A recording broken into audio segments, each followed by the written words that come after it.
Battle of Lutter. The Battle of Lutter German.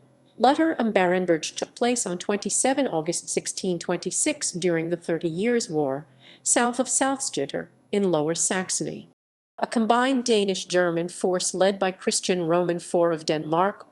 Christian's campaign plan for 1626 consisted of three parts. While he led the main army against Tilly, Ernst von Mansfeld would attack Wallenstein, supported by Christian of Brunswick. In the event, Mansfeld was defeated at the Battle of Dessau Bridge in April, while Christian of Brunswick's attack failed completely, and he died of disease in June. Outmanoeuvred and hampered by torrential rain, Christian turned back to his base at Wolfenbüttel but decided to stand and fight at Lutter on 27 August. An unauthorized attack by his right wing led to a general advance, which was repulsed with heavy loss, and by late afternoon, Christian's troops were in full retreat.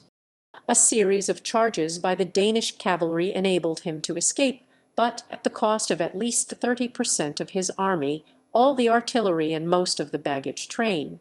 Many of his German allies abandoned him, and although the war continued until the Treaty of Lübeck in June 1629, defeat at Lutter effectively ended Christian's hopes of expanding his German possessions. Background: as ruler of the Duchy of Holstein, part of the Holy Roman Empire, Christian Roman IV of Denmark was also a member of the Lower Saxon Circle or Kreis. Although its members were overwhelmingly Protestant, both they and the Upper Saxon Circle remained neutral during the early stages of the 30 Years' War, which began with the 1618 Bohemian Revolt. By 1625, this seemed confirmed when Halberstadt was occupied in early 1625 by forces of the Catholic League led by Tilly, while an imperial army under Albrecht von Wallenstein attacked Magdeburg. In May 1625, Christian was appointed commander of the Upper and Lower Circle forces. These numbered less than 7,000 ill-trained militia, most of whom were only fit for garrison duty, and recruiting professional troops required subsidies from England and the Dutch Republic. These were agreed in the December 1625 Treaty of The Hague, but it was not until June 1626 that Christian was ready to move. His campaign plan consisted of three parts. While he led the main army down the Weser, Ernst von Mansfeld would attack Wallenstein, supported by forces under Christian of Brunswick. In the event, Mansfeld was defeated at Dessau Bridge in April, while Christian of Brunswick's attack failed completely and he died of disease in June. However, Wallenstein was then diverted to deal with the Peasants' War in Upper Austria, leaving Christian confident he outnumbered Tilly. The battle.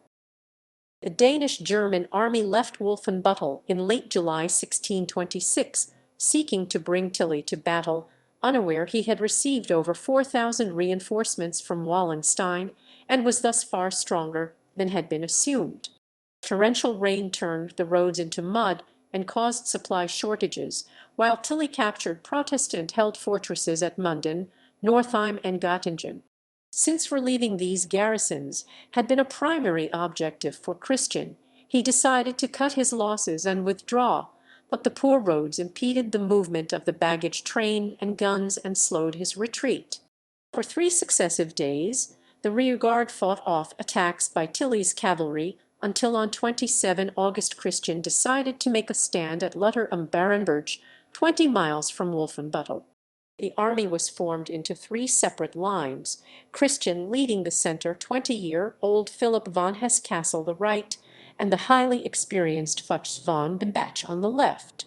His position appeared extremely strong, although the Nil and Hummock rivers immediately in front had largely dried out. Woods on either side protected both flanks, while their artillery covered the only bridge. However, the troops were tired and hungry, as well as being slightly outnumbered following the withdrawal 4 days previously of Frederick Ulrich, Duke of Brunswick-Lüneburg, and his detachment of 2,000. In addition, Christian failed to clarify the command structure, a problem exacerbated when he left his position to deal with the baggage train, which had become stuck in the woods behind. Around midday, Tilly's artillery opened fire in order to distract his opponents while Count Anhalt crossed the river. By 14:00, they had established a bridgehead on the opposite bank and moved against the Danish left. Fuchs ordered a counter-attack, which pushed Anhalt back to the bridge before being checked. Assuming this was the signal for a general advance, Hesse led his cavalry across the river to attack Tilly's centre without waiting for orders. After conferring with Christian, who had by now returned to the front, Fuchs led his troops against Tilly's left, while the king assaulted the units holding the ground in front of the bridge.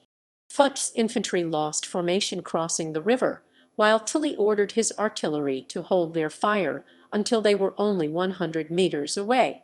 The impact of this devastating volley shattered the attack, and the Danes fell back to their original positions in total confusion. By 15:30, Tilly had regained the initiative. Fuchs tried to retrieve the position by leading another cavalry attack, but was shot dead, while Hesse was also killed. Shortly after 17:00, Tilly ordered his centre across the river, while at the same time troops from his left wing skirted the woods and attacked the rear. Under pressure from two directions and with many of their officers killed or wounded, the front echelon collapsed, and only a series of desperate cavalry charges enabled the second and third ranks to escape. After having 4 horses shot from under him, Christian fled to Wolfenbüttel with what remained of his own cavalry. Another 2,500 took refuge in the nearby Berg Lutter and surrendered next day. Tilly's losses totaled around 700 dead or wounded. He also captured the entire Danish artillery train and much of their baggage, including 2 wagons loaded with gold. Aftermath. Unable to hold Wolfenbüttel, Christian established winter quarters further north at Stade, but he was abandoned by the majority of his German allies, who had little interest in replacing imperial domination for Danish.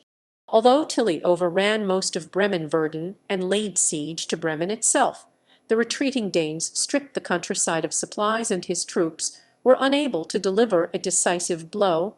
Many resorted to highway robbery to support themselves and quickly made themselves as unpopular as the Danes.